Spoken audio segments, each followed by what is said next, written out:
ایک صحابی کی بیگم نے کہا یا رسول اللہ میرے خامند موت کی حالت میں کلمہ نہیں پڑھا جا رہا، علقمہ۔ آپ دوڑے ہوئے گئے، آپ نے کہا بیٹا کلمہ پڑھو، کہا جی نہیں پڑھا جا رہا۔ بول رہے ہیں، کہا جی پڑھا نہیں جا رہا۔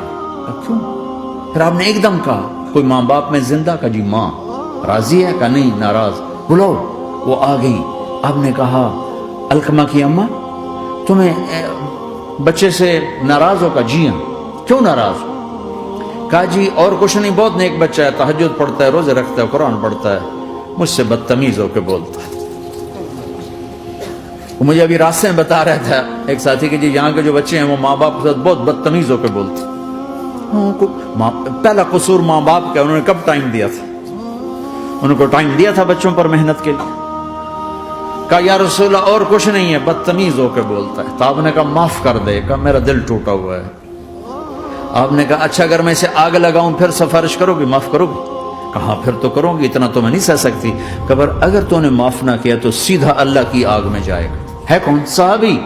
آپ نے کہا اچھا یا رسول اللہ میں معاف کرتی ہوں، میں معاف کرتی ہوں۔ تو آپ نے کہا بیٹا کہو لا الہ الا اللہ۔ تو اس نے کہا لا الہ الا اللہ اور جان نکل گئی۔